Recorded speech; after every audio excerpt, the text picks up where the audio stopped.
팔척귀가 왕가의 피를 지닌 이유.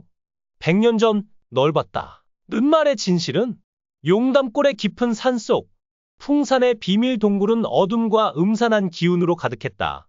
벽에는 기묘한 부적들이 걸려있고 재단 위에는 피로 얼룩진 주술 도구들이 흩어져 있었다. 강철은 동굴 안으로 성큼 들어섰다. 그의 눈은 분노로 타올랐다. 윤갑의 인간 몸은 약했지만 그의 이무기 기운은 여전히 동굴을 뒤흔들었다. 풍산은 재단 앞에 서 있다가 강철을 보고 겁에 질린 얼굴로 뒤로 물러섰다. 그의 손에 든 부적이 바닥으로 떨어졌다. 강철, 어떻게 여길? 강철은 풍산을 노려보며 다가갔다. 그의 목소리는 차갑고 날카로웠다.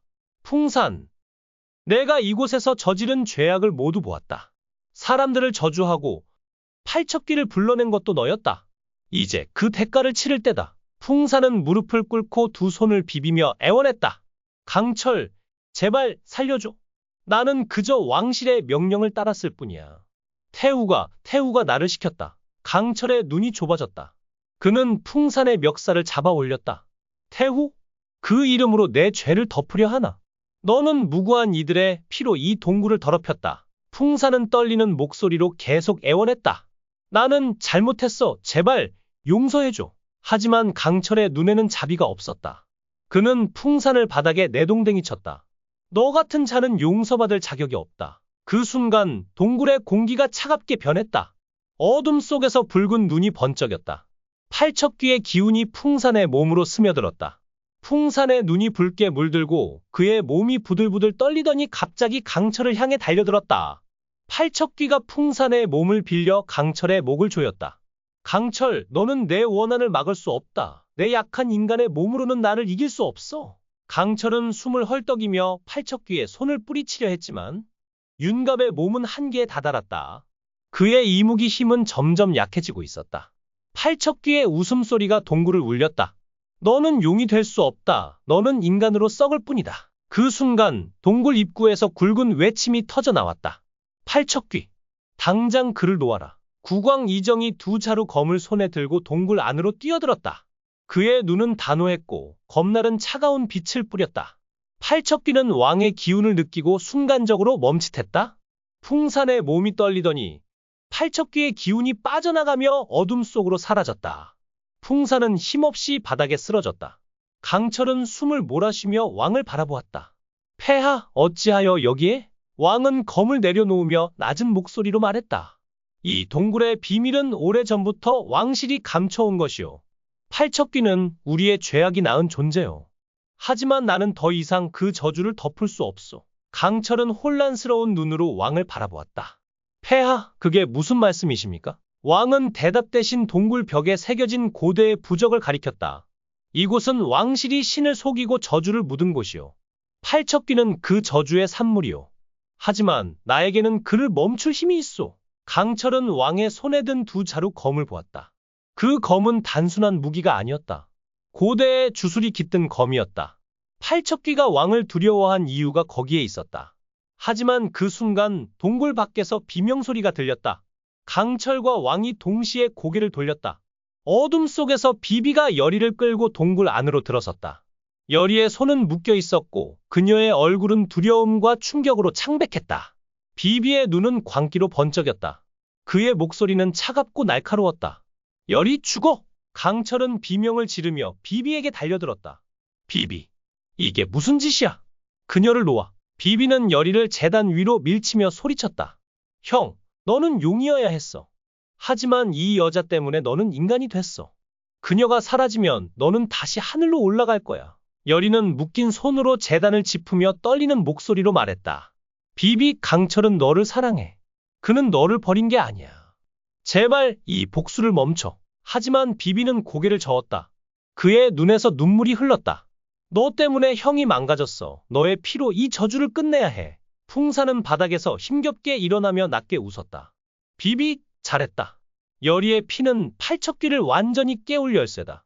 그녀가 죽으면 이 저주는 영원히 지속될 거야. 강철은 풍산을 노려보며 이를 악물었다. 풍산, 내가 비비를 이렇게 만든 거야. 너와 태후의 음모를 끝낸다. 왕이 앞으로 나서며 검을 치켜들었다. 비비, 그만하라. 이 동굴은 더 이상 피를 원하지 않는다. 팔척귀는 우리의 죄악이지만 그 저주는 끝낼 수 있다. 비비는 왕을 바라보며 비웃었다. 폐하, 당신의 왕실이 이 저주를 낳았어. 이제 와서 깨끗한 척하지 마. 그 순간 동굴이 흔들렸다. 팔척귀의 기운이 다시 돌아왔다. 붉은 연기가 제단을 감싸며 여리를 향해 뻗어왔다. 여리는 경이석을 손에 쥐고 외쳤다. 팔척귀, 너의 원한은 알아. 하지만 이 저주는 피로 풀리지 않아. 진실로 너를 구원할게. 팔척귀의 형체가 여리 앞에서 멈췄다. 그의 붉은 눈이 그녀를 뚫어지게 바라보았다. 진실, 너는 내 고통을 보았구나. 하지만 그 진실은 너무 늦었다. 강철은 여리를 향해 달려갔다. 하지만 비비가 그의 앞을 막았다. 형, 그녀를 살려두면 너는 영원히 인간으로 썩어. 제발 나를 믿어? 강철은 비비의 어깨를 잡으며 소리쳤다. 비비, 너는 내 동생이야? 하지만 여리는 내 전부야. 그녀를 잃으면 나는 아무것도 아니야. 비비의 눈이 흔들렸다. 그의 손이 망설이며 내려갔다. 그 순간 풍산이 여리에게 달려들었다. 그의 단검이 여리의 목을 향했다. 이제 끝이다. 하지만 왕이 빠르게 움직였다. 그의 검이 풍산의 손을 베었고 풍산은 비명을 지르며 바닥에 쓰러졌다. 왕은 여리를 풀어주며 낮게 말했다. 여리, 이 동굴은 너의 피를 원하지 않아. 너는 이 저주를 끝낼 열쇠지만 죽음이 아니라 진실로 그걸 해야 한다. 여리는 경이석을 손에 쥐고 고개를 끄덕였다. 그녀는 팔척귀를 향해 말했다. 너의 이름, 너의 고통, 내가 세상에 알릴게. 왕실의 죄악, 태후의 비밀 모두 밝혀질 거야. 팔척귀의 형체가 천천히 희미해졌다. 그의 목소리가 동굴을 울렸다. 여리, 너의 약속을 믿는다. 하지만 조심해라. 태후의 칼은 아직 날카롭다. 비비는 바닥에 주저앉아 흐느꼈다. 형, 내가 잘못했어. 강철은 비비를 끌어안았다. 그의 목소리는 떨렸다. 비비, 너는 내 동생이야? 우리는 함께 이 저주를 끝낼 거야. 여리는 경이석을 손에 쥔 채 제단 옆에 서 있었다. 그녀의 팔에서는 여전히 피가 흘렀지만 그녀의 눈은 단호했다. 그녀는 왕을 바라보며 말했다. 폐하, 이 동굴의 비밀, 팔척귀의 저주 모두 왕실의 죄악에서 비롯된 거예요. 이제 진실을 밝혀야 해요. 국왕 이정은 두 자루 주술 검을 손에 쥔 채 고개를 끄덕였다.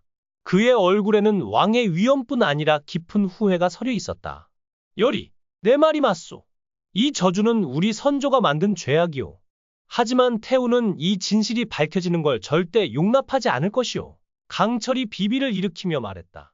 태후, 그녀가 풍산을 조종했소. 이 모든 비극의 뿌리는 그녀의 손에 있어. 그 순간 동굴 깊은 곳에서 낮은 웃음소리가 메아리쳤다. 모두가 고개를 돌렸다. 어둠 속에서 검은 비단 옷을 입은 여인이 천천히 걸어 나왔다. 태후였다. 그녀의 면사 너머로 보이는 눈은 독사처럼 빛났다. 원우의 배신이 이곳까지 이어졌구나. 하지만 이 동굴은 너희 모두의 무덤이 될 것이다.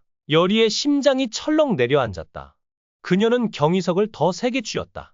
태우 마마, 당신의 비밀은 이미 드러났어요. 왕실의 죄악, 팔척귀의 원한 모두 당신 때문이에요. 태우는 차갑게 웃었다.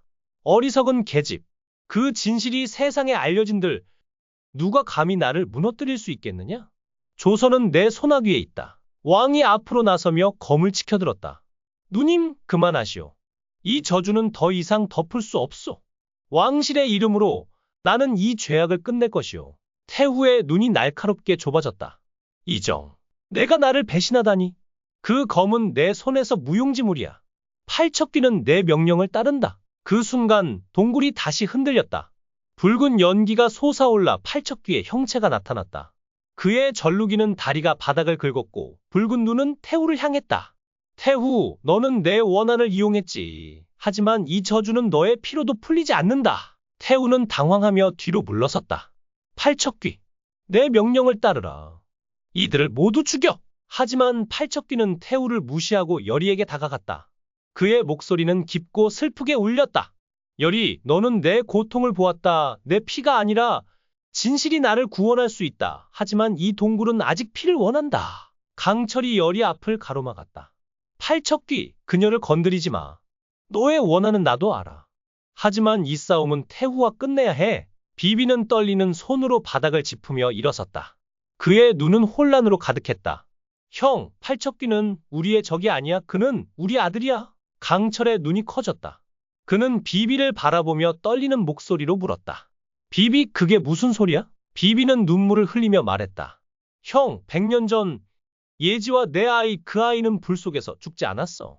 왕실의 저주가 그를 팔척귀로 만들었어. 그는 너의 아들이야. 여리는 숨을 삼켰다. 그녀의 손에서 경이석이 떨어졌다. 강철, 그게 사실이라면 팔척귀는 너를 증오하는 게 아니야. 그는 너를 찾고 있었어. 태우는 이를 악물며 소리쳤다. 그딴 터무니없는 소리를 믿다니?